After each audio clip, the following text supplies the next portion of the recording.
So I would think that chronic hives, actually, if you look at it, there are several factors that drive it. And I put them in a category, I call it TBN. So TBN, toxins, biologics, and nutrient deficiencies. Those are the three major things that drive the hives. But unfortunately, many times when we look at it, we don't look at the different parts. So we just say, oh, it's IgE mediated. As allergists, we think it's IgE is the major thing. And if you look at all the major treatment that we have, they gear towards the IgE, like the biologics, Xolair and the new ones, ligelizumab, and all of these things. They're all targeting IgE. They're not looking at the other factors that may impact the hives. So one of the major toxins, let's talk about toxins. Our body has immune cells, right? And those immune cells, we have them, I think we have probably 5 different group of cells that I'm going to talk about. One of them, I call it they call them antigen presenting cells that I call them patrolmen. They're like policemen of the body. So when we eat foods and the foods are contaminated with pesticides, so how do the cells react? Well, the patrolmen, they pick up that food and they think it's dangerous. So what they do then, they take it to their friend. They sample it, they chew it up, and then they take it to their friend that are called supermen. Because that superman, he can go 2 ways. It can go several ways, not more than even 2. And he looks at it, he says, well, this is dangerous. We have to attack it. So that superman takes it and then tears it apart and then signals to the bomb-making guy. The bomb-making guy then makes bombs to try to destroy whatever it doesn't like.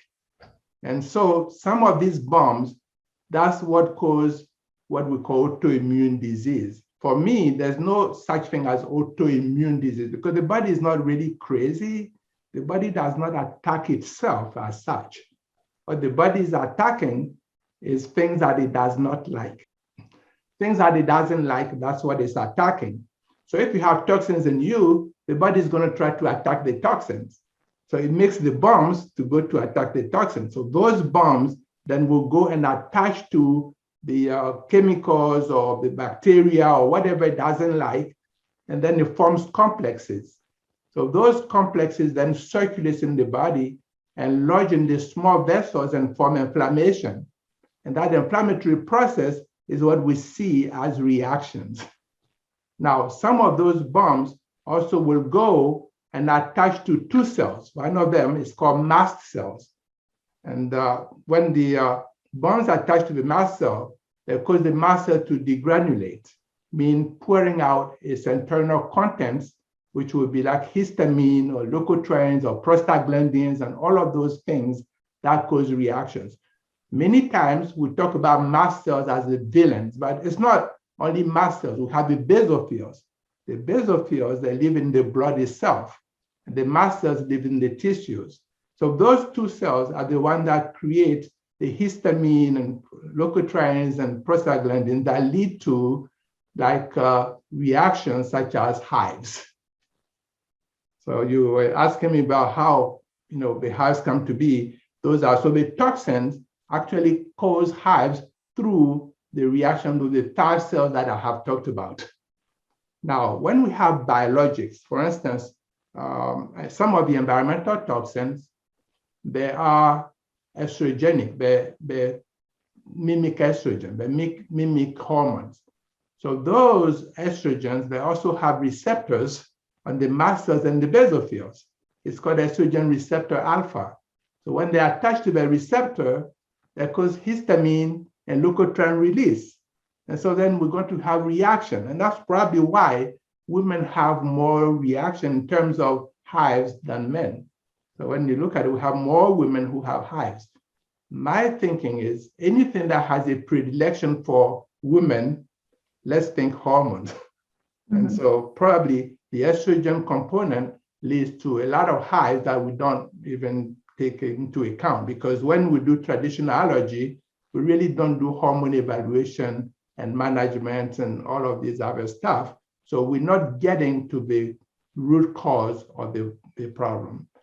The estrogen receptors, they're on the basophil, they do the same thing, and they're causing the hives. So we should be looking into it. Sometimes when we have nutrient deficiencies also play a major role. Mm-hmm.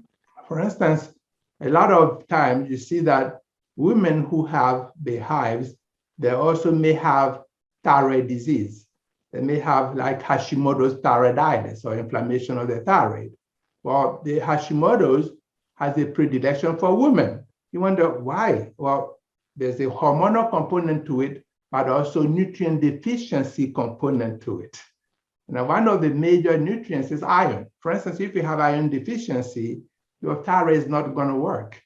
So a lot of women, they do have Hashimoto, they have the low thyroid, they're on levothyroxine or some of the thyroid medications, but they're not looking at nobody's checking the ferritin or the iron stores. So then they're lacking iron, and when they're deficient, that leads to low thyroid, and the thyroid is not working, that leads to the hives, and nobody knows why they're having the hives. So you have to look at the whole big picture. I think my background actually allows me to do that, because I don't know if you know this, but I'm an economist by training. So I did economics before I went to medical school. I taught economics for 7 years before I went to medical school. Now, because of that, when I see patients, I look at things globally, what we call macro. So I get a macro view of the problem, and then I look at the individual trees in the forest. So I see the forest, but I see the individual trees in the forest to try to analyze what is happening so that we get to the root of it and solve the problem clearly. So that's how I do it. There are many other nutrients. For instance, people get aches and pains and joint pain and muscle pain and all of these other things that comes along with it. Well, the nutrient deficiencies, if they have magnesium deficiency, they have other mineral deficiencies, they can have aches and pains. But unless you take that into account when you're treating the patients, you're not going to get results. A lot of people don't look at that from that point of view, because in traditional medicine, we're not trained in recognizing a lot of the environmental factors triggering things. We're not trained in recognizing nutrient deficiencies causing things. Mm-hmm. We just look at the science the way it is, and then we apply it and try to block things, and it's not really panning out.